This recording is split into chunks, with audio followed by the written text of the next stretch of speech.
Desde Washington, aquí comienza El Mundo al Día y estas son las noticias. Gobierno de Estados Unidos trabaja contra reloj para reunir a familias separadas en la frontera. Nuevo escándalo sacude a la Casa Blanca, mientras el gobierno prepara un paquete de ayuda para los agricultores. Las iniciativas en el Capitolio para poner fin a la violencia en Nicaragua. Y Venezuela lidera reportes sobre esclavitud moderna en Latinoamérica. Desde los estudios de La Voz de América en Washington, este es El Mundo al Día. Este 26 de julio vence el plazo impuesto por un juez federal al gobierno para reunificar a las familias de inmigrantes separadas en la frontera. Demócratas en el Congreso critican la falta de acción por parte del Ejecutivo, mientras el gobierno asegura que el proceso está en curso. Tras una reunión con la secretaria del Departamento de Seguridad Nacional, Kristen Nielsen, con miembros del caucus hispano del Congreso, legisladores demócratas afirmaron quedar insatisfechos con la respuesta que Nielsen dio sobre el progreso en la reunificación de los menores con sus padres. Muchos problemas que tienen ahora son problemas que ellos causaron. Este presidente y esta administración, entonces hablamos un modo muy serio con ella ahora, diciéndole que no han hecho nada. Muchos de sus muchachos que se supone que iban a reunificarse con las familias, y ella nos prometió que para mañana todos estos niños iban a reunificarse con las familias. Y es imposible. Previo a esta reunión, la secretaria aseguró en el programa Special Report de la cadena Fox que la administración del presidente Trump va por buen camino en este proceso. Estamos en camino de hacerlo. Estamos trabajando mano a mano con el Departamento de Salud y Servicios Humanos y tenemos la intención de reunir a todas las familias que sean aptas. Afirmación con la que estuvo de acuerdo el juez federal Dana Sabra, el cual impuso el plazo para reunificar a las familias, el cual vence esta semana. Sin embargo, no quedó satisfecho con la respuesta de la administración cuando se le cuestionó sobre cuántos padres han sido deportados con o sin sus hijos. Según datos del gobierno, de los 2.551 niños de 5 años o más que fueron separados de sus padres, 1.187 de ellos fueron reunificados con sus padres. Y de los 103 niños menores de 5 años, 58 ya fueron también reunificados con sus padres, mientras que 917 no fueron elegibles para reunificación. Establecemos contacto con Cristina Caicedo Smith para hablar sobre los procedimientos que lleva adelante el gobierno del presidente Trump para reunir a las familias. Cristina, ¿cumplirá la administración con la orden judicial y cuál es el panorama para estas familias? Bueno, Belén, todavía están las cosas por verse, aunque el juez federal felicitó a la administración Trump por el progreso que se ha llevado a cabo en este camino, ¿no? Se ha llevado un buen progreso. Sin embargo, hay muchas preguntas que todavía no se han respondido, sobre todo los padres que fueron deportados y cuyos hijos se quedaron aquí en Estados Unidos.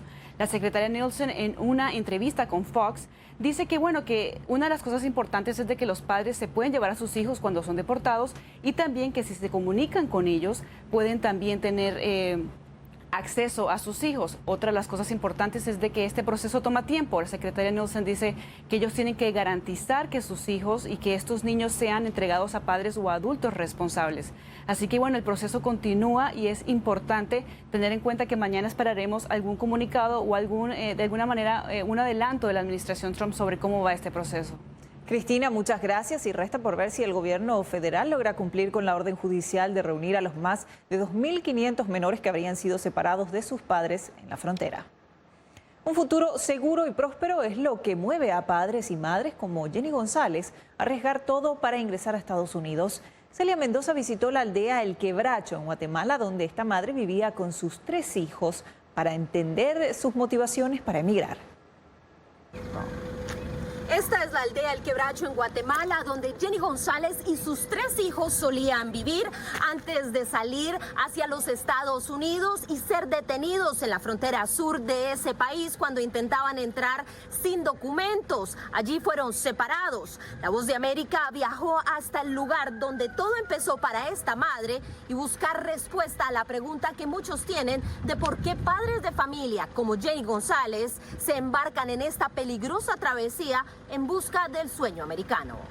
En su lugar de origen, la aldea El Quebracho, Santa Catarina Mita, en Guatemala, Jenny González, con sus 3 hijos, pensaba que solo la distancia física, 4.103 kilómetros, la separaban de San Luis, Arizona. Pero en un abrir y cerrar de ojos, después de haber atravesado en bus hasta México, se dio cuenta de que era más que distancia lo que debería enfrentar.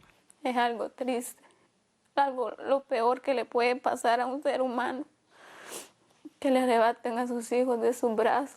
Lester Giovanni, de 11 años, Yamelín Belén, de 9 y David Alexis, de 6, terminaron bajo la custodia del Departamento de Salud y Servicios Sociales del Gobierno de Estados Unidos como parte de la política de cero tolerancia del gobierno del presidente Donald Trump. Para González y sus familiares, no era solo cumplir el sueño americano lo que impulsó a Jenny a tomar la decisión de arriesgar su vida y la de sus propios hijos. Aquí en nuestra aldea también existe peligro porque hay una mara también ahí. Ese era el miedo que mi hermana tenía. Las bandas criminales son una amenaza real en el Triángulo del Norte de Centroamérica, que incluye a Honduras, El Salvador y Guatemala. Es algo que los niños enfrentan cada día, las madres enfrentan cada día, que se lo van a llevar a los niños, porque de 11 años para mí no es un soldado, pero para las maras, ellos lo quieren a esa edad para ojalá tenerlo por una década más de servicios a ellos. Pero para la administración Trump, la solución a este problema en los países centroamericanos no es la apertura de sus fronteras a quienes llegan sin documentación.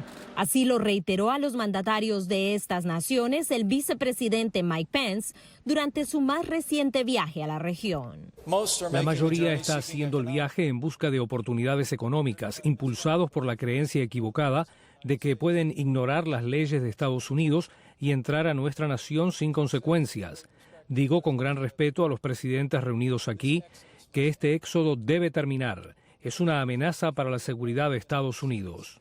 Celia Mendoza, Voz de América, Aldea El Quebracho, Guatemala. Más adelante, legisladores impulsan proyecto de ley para proteger a nicaragüenses. Y el viacrucis de los líderes religiosos en Nicaragua.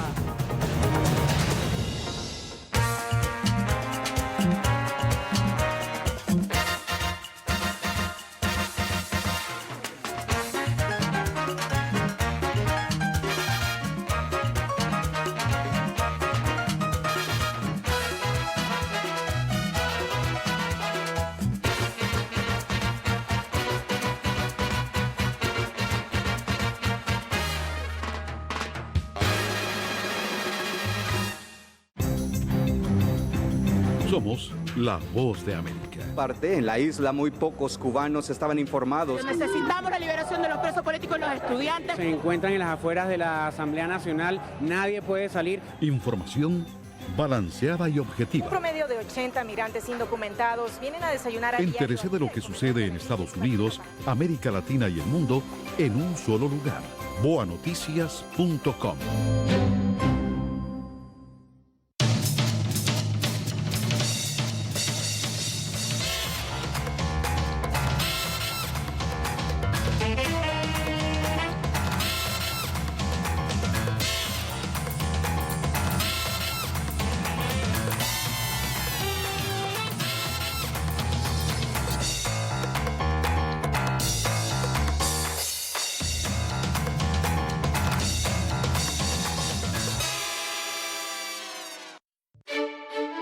Somos la Voz de América. La población hispana está dividida en cuanto a la regularización de la marihuana se refiere. Que de cada 5 personas, una es latina o tiene raíces hispanas. Ser parte de la historia de cómo se hace esta sucesión de poder en Estados Unidos. Información balanceada y objetiva. Que los derechos de esta comunidad serán reivindicados. Entérese de lo que sucede en Estados Unidos, América Latina y el mundo en un solo lugar. boanoticias.com. Legisladores estadounidenses impulsan varias iniciativas que buscan presionar al gobierno de Daniel Ortega para poner fin a la violencia en Nicaragua. La legisladora Ileana Ros-Lehtinen habló sobre los esfuerzos bipartidistas desde Washington y su eventual impacto. La congresista republicana Ileana Ros-Lehtinen explicó a La Voz de América cuáles son las opciones que maneja el Congreso estadounidense para hacer frente a la crisis en Nicaragua. Una de ellas, un proyecto de ley aprobado en la Cámara de Representantes llamado NICA Act, que espera la discusión y aprobación en el Senado. Con este proyecto, si se convierte en ley, le va a negar fondos internacionales al régimen de Daniel Ortega, fondos que él necesita para mantenerse en el poder, para comprar más tanques. ¿Qué necesita tanques Nicaragua? Para darle palos a los disidentes. Los legisladores del Capitolio estadounidense también buscan aprobar una resolución bipartidista que condene la represión en el país centroamericano. También sancionar a las personas que están cometiendo actos de violencia contra el pueblo de Nicaragua. Otra iniciativa intenta lograr que los nicaragüenses que se encuentran en Estados Unidos puedan renovar el permiso de permanencia temporal, conocido como TPS. ¿Cómo vamos a decir que en Nicaragua no hay seguridad y que hay demasiada violencia, y a la misma vez no reconocer que entonces no debemos deportar a los nicaragüenses que están viviendo en el exilio a su país natal, porque obviamente van a ser sujetos a violencia? Desde Managua, el presidente Daniel Ortega criticó la labor de los legisladores estadounidenses. Vemos claramente cómo estos congresistas, como estos senadores, marcan claramente a Cuba, a Venezuela, a Nicaragua.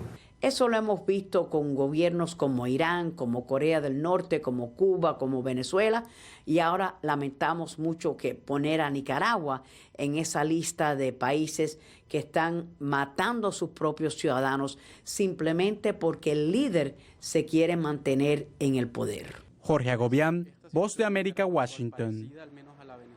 La Iglesia nicaragüense ha tenido un papel importante desde el inicio del conflicto en el país. La Voz de América conversó con el sacerdote Raúl Zamora sobre la violencia que azota a la nación. El religioso participa de un evento sobre libertad religiosa del Departamento de Estado en Washington. Raúl Zamora es el párroco de la Iglesia Jesús de la Divina Misericordia de Managua, en Nicaragua. El 13 de julio decidió dar refugio en su iglesia a más de 150 manifestantes universitarios en fuga, cuando fuerzas paramilitares abrieron fuego contra ellos en la Universidad UNAM. Después de 16 horas más o menos de ataque continuo que yo viví con ellos en la iglesia, y al final pues salieron 2 muertos disparados en la cabeza, ¿no?, de los estudiantes, que a mí me dolió mucho porque yo lo atendí a uno de ellos, ¿no?, antes de morir. Zamora no se imaginaba lo que iba a pasar. Ya se había conversado que ellos iban a salir de la universidad pacíficamente y ellos estaban de acuerdo, pero empezó el ataque. A pesar de una intervención del obispo y de la iglesia para lograr el fin del asedio, nadie les escuchó ni se permitió el socorro a los heridos. Esto es cosa que a mí me causó mucho dolor como sacerdote, ¿no?, porque esa dureza realmente pues no lo entiendo, no la comprendo. La iglesia nicaragüense ha denunciado persecuciones y ha sido acusada de ser golpista y terrorista por promover una forma negociada para salir de la crisis a través de elecciones. Sin embargo, Zamora subraya: no tenemos ninguna agenda política ni nada, somos sacerdotes pastores. Incluso hemos tratado de hablar a la conciencia como iglesia, del gobierno, de la pareja presidencial, pues el presidente y la vicepresidenta, con buena fe, para que también todos podemos recapacitar, todos podemos cambiar. El sacerdote espera que Nicaragua no se convierta en una Cuba-Venezuela y que, buscando el bien para todo el pueblo nicaragüense, el país pueda encaminarse otra vez por el rumbo de la democracia. Jacopo Luzzi, Voz de América, Washington. En breve, otro flagelo que impacta a Venezuela.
Somos la voz de América.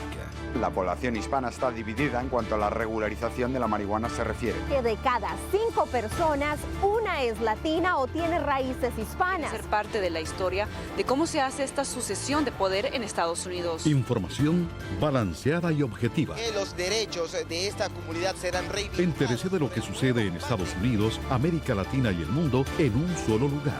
boanoticias.com. Venezuela es uno de los países más proclives a la esclavitud moderna en Latinoamérica, según un reciente informe. Unas 174.000 personas sufren de este flagelo en esta nación, una realidad que aumenta a partir de la crisis humanitaria que sacude al país. Según el Índice Global de Esclavitud, 6 de cada 1.000 habitantes venezolanos sufren de esta problemática que se traduce en un total de 174.000 víctimas, lo que hace que el país encabece la problemática de la región, asegura la doctora Davina Durgana, coautora del reporte de esclavitud de la Fundación Walk Free. Haití, Venezuela y México tuvieron la mayor cantidad de vulnerabilidades en la región y específicamente Venezuela, Haití y Cuba tuvieron también tasas de prevalencia muy altas. E identificó el patrón presente en países que, como Venezuela, se encuentran en conflicto. De los 10 países en el mundo con mayor esclavitud moderna, hubo esta alta correlación con el conflicto. Ves que hay un aumento en la esclavitud moderna donde las personas no pueden recibir la asistencia que necesitan y las fuerzas del orden público no pueden entrar y regular el comportamiento. Alrededor del mundo hay 24.900.000 personas atrapadas en el trabajo forzoso y 4.800.000 víctimas de la explotación sexual. Expresiones claras del fenómeno que José María Ramírez, vocero de la Organización Internacional de Trabajo, explicó. Personas son explotadas o son utilizadas con fines de explotación de su trabajo y se ven instrumentalizadas, se ven reducidas a la consideración de objetos, de puras cosas. Condiciones que se resaltan entre las poblaciones más vulnerables. Los niños, por ejemplo, en muchos casos las poblaciones indígenas, las personas que viven en la calle, los migrantes, sobre todo aquellos que se puedan encontrar en una situación irregular. La organización además señaló que mujeres y niñas representan el 99% de las víctimas en la industria sexual comercial y que 1 de cada 4 víctimas de la esclavitud moderna es un menor. Laura Sepúlveda, Voz de América, Nueva York.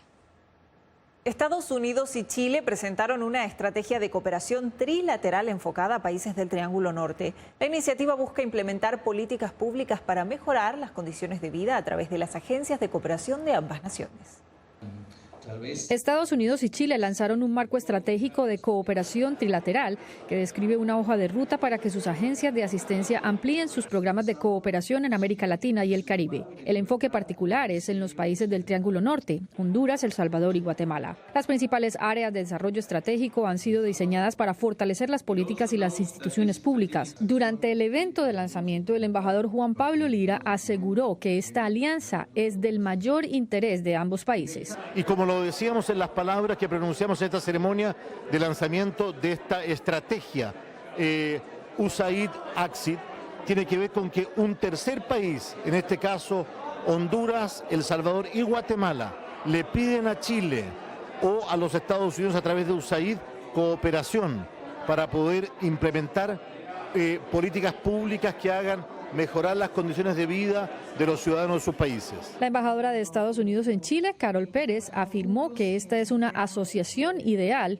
con mucha experiencia. Estados Unidos siempre está buscando un partner, un socio que puede ayudarnos con los otros países en esta parte del mundo. Chile es un país que tiene mucha experiencia y tiene la voluntad de hacer algo. Este marco estratégico permite que la Agencia Chilena de Cooperación Internacional y la Agencia de Estados Unidos para el Desarrollo Internacional trabajen estrechamente con el gobierno de un tercer país para resolver una necesidad de desarrollo. Las agencias van a implementar programas utilizando recursos, experiencia y finanzas de ambas organizaciones. Dina Correa, Voz de América, Washington.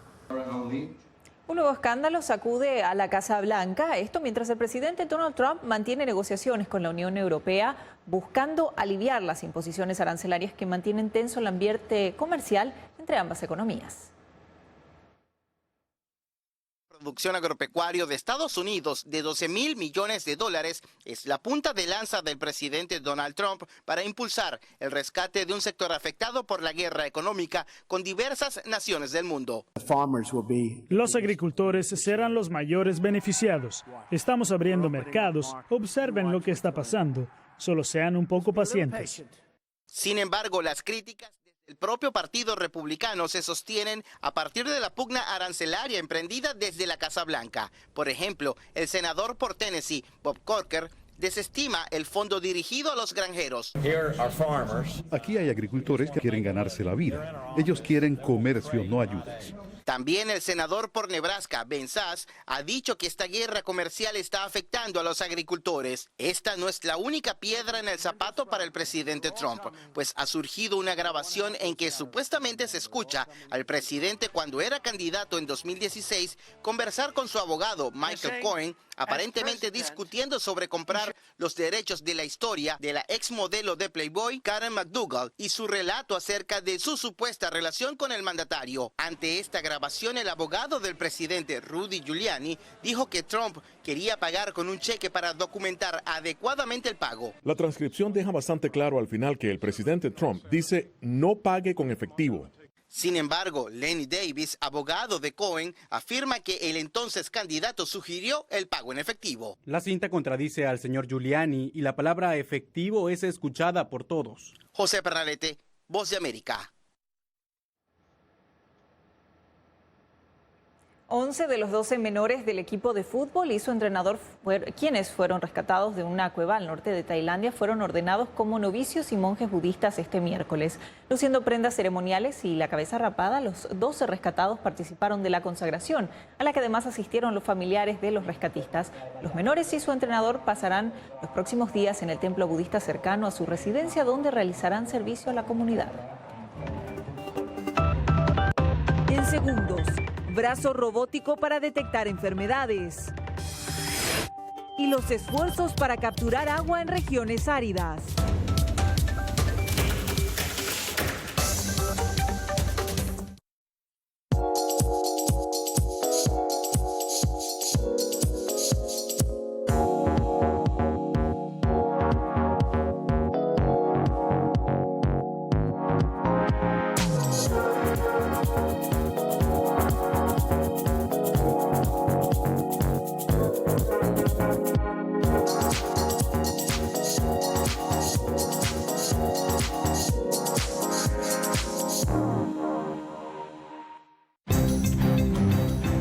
Somos la Voz de América.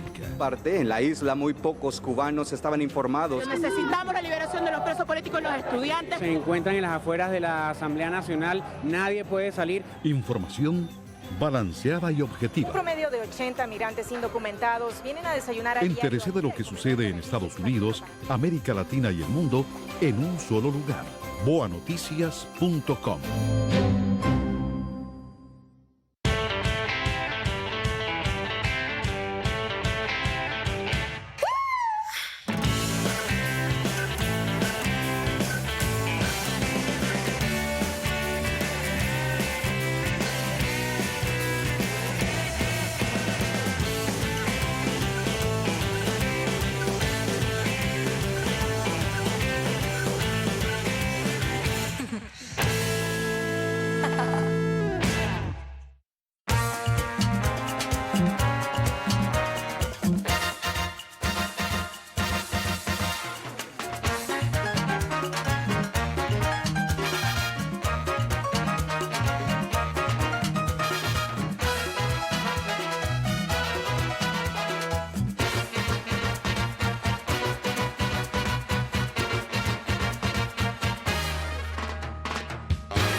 Un reservorio de agua salada de aproximadamente 20 kilómetros de longitud yace bajo una superficie de hielo en el polo sur de Marte. Un hallazgo que despierta esperanzas de hallar vida en el planeta rojo, afirmaron los científicos este miércoles.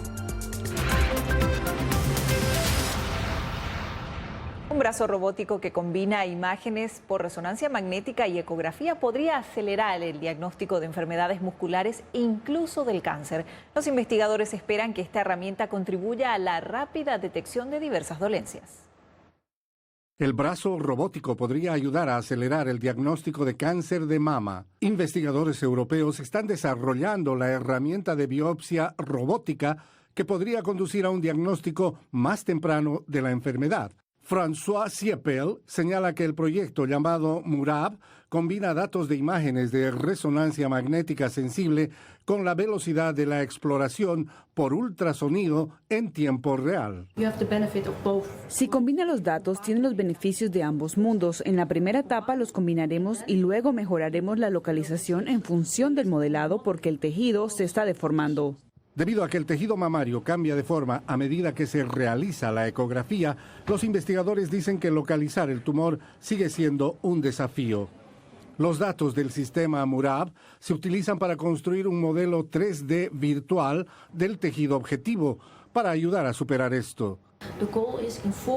La meta es contar con todo el flujo de trabajo clínico en 4 horas, para que no tenga que pasar muchas semanas, para que realmente se confirme el diagnóstico y tomamos directamente la muestra de tejido con el brazo robótico con mayor precisión que con una biopsia manual. El equipo dice que la tecnología podría aplicarse a enfermedades musculares y otros cánceres, donde se necesitan muestras de tejido para el diagnóstico. Henry Llanos, Voz de América. Gran parte de la población mundial sufre escasez de agua. Se estima que el cambio climático y la creciente población pondrán aún más presión sobre este recurso. Por ello, expertos buscan formas de capturar agua desde fuentes poco comunes. La lluvia es rara en Coquimbo, Chile, una ciudad portuaria al sur del desierto de Atacama. Solo 50 milímetros de lluvia al año en promedio. Lo que tienen allí es niebla. Con una sequía de una década agotando el ya limitado suministro de agua, estos captadores de niebla son una salvación, dice el ingeniero agrícola Pedro Hernández. Son comunidades que no tienen disponibilidad de agua, entonces el atrapaniebla les permite tener algo que ellos no tenían para determinadas actividades agrícolas. Pero los científicos dicen que estos recolectores de niebla podrían funcionar mejor. La mayoría están hechos de redes de malla. Ingenieros estadounidenses han desarrollado lo que llaman un arpa de niebla. No tienen cables horizontales, nada que se interponga en el camino, ya que la gravedad atrae las gotas de agua hacia abajo. Captura 3 veces más agua que una red de malla. Otra forma de hacer que la malla funcione mejor, electrizarla, dice Kripa Varanasi, ingeniero del Instituto Tecnológico de Massachusetts. La fuerza eléctrica cambia fundamentalmente la forma en que se mueven las gotitas. En lugar de seguir las líneas del flujo de aire, ahora siguen las líneas de campo eléctrico y un porcentaje mucho mayor de estas gotitas ahora son capturadas porque todas se dirigen hacia el colector. Cuando la corriente se enciende, casi ninguna niebla puede atravesar la malla electrificada. El objetivo principal de Varanasi es recoger la niebla de las torres de enfriamiento de la planta de energía. Miguel Ángel Rivera, Voz de América.